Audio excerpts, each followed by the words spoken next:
Here I am, send me. A meditation on the call of divine sending. Take a deep breath. Let the noise of the world quiet down around you. Every sound, every thought, every worry, let it fade like mist before the sunrise. Now, listen. Not with the ears of the body, but with the stillness of the spirit. There is a voice that speaks softly, yet it shakes the heavens when it calls. It is the voice that once said, "Whom shall I send, and who will go for us?" And the heart that answers, "Here I am, send me." The story of sending has always begun in stillness. Moses stood before the burning bush. The fire did not consume it, it illuminated. The voice spoke from within, calling him to deliver his people from bondage. Moses hesitated, but the call was not about strength, it was about willingness. The light revealed purpose, not comfort. Every divine calling begins the same way, with light that reveals and a heart that must choose. So it was with Hagar, alone in the wilderness. She had fled her suffering, but a messenger met her by the spring. He told her to return, to face what she had left, for there was a promise hidden in her obedience. Her son would become a nation. The sending was not punishment, it was purpose. The desert became a place of vision. She named the one who spoke to her, the God who sees me. Sometimes the command to go forward feels like being sent into uncertainty. It was that way for Abraham. He left everything familiar, his land, his people, his father's house, and went out not knowing where he was going. But every step became holy ground. For the one who sends does not abandon, he walks ahead. Each mile between the old and the new is marked by faith. And faith is not the absence of fear, it is movement through it. Listen again to that ancient rhythm. Go. It was spoken to the prophets, to the apostles, to all who heard the whisper of purpose in their hearts. Isaiah felt unworthy, his lips unclean, his world shaken. Yet when the coal of fire touched his mouth, his answer rose pure and unshaken, "Send me." For when the fire cleanses, fear loses its grip.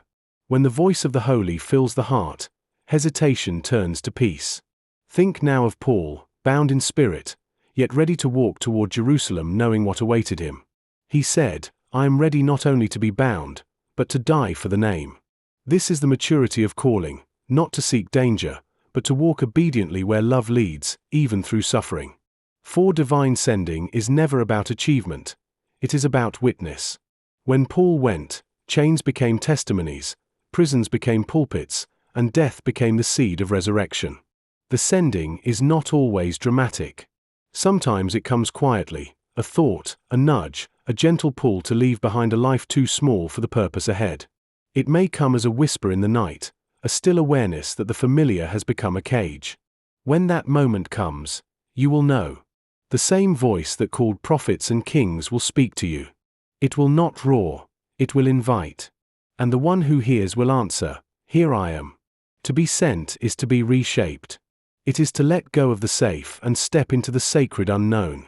It is to trade the comfort of the familiar for the joy of the faithful. Even Jesus, in his final hour, said, "Now is my soul troubled, yet for this purpose I came." He was sent to reveal the heart of the Father, and through his obedience, life itself was sent into the world. When the Father sends, he also prepares. The path may lead through storms, but the wind carries the promise of peace. The seas may rise, but the same hand that parted the Red Sea still steadies your steps. Remember the Israelites, they were sent out of Egypt not to wander, but to worship. Their freedom was a journey, not an instant. Every wilderness walk is a preparation for promised ground. There will be times when the call feels distant, when silence stretches like the desert. Even then, the sending remains. The silence is not absence, it is refining. It is the pause before new words are spoken. In those moments, be still and remember the words of the psalm. Be still and know that I am God. Stillness is not idleness, it is trust that the sender still speaks, even when all seems quiet. When you are sent, you carry light into dark places. You become a messenger of the unseen. You do not bring your own words, you bring the word that was spoken before the foundation of the world. You walk as one who bears a flame. You speak not to impress, but to illuminate. For the same Spirit that once moved over the waters now moves through every willing heart. And when fear whispers, "You are not enough," remember Moses' trembling hands, Isaiah's unclean lips, Paul's broken body. None were enough, yet all were sent.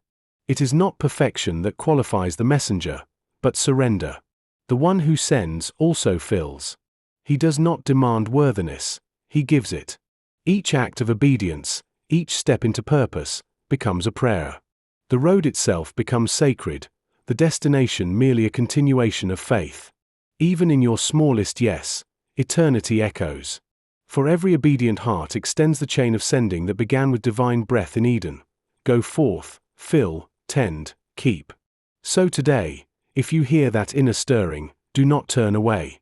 Let the whisper rise, "Here I am." It may call you to serve in silence, to speak in courage, to love when no one sees. Whatever the sending, the purpose is the same, to reveal the heart of the one who sends. As the light fades around you now, let peace settle where fear once lived. You have been heard. You have been chosen. You have been sent. Walk gently, speak truthfully, and carry the light with quiet strength. The arm of the Lord has been revealed. His hand rests upon you. Go, for you are sent, not alone, but with the one who said, "Lo, I am with you always, even to the end of the age." And now, let silence return. Let every thought rest in stillness. The calling remains, but the striving ends. The heart whispers once more, "Here I am." Let that be your final prayer, as the light fades softly, and peace remains.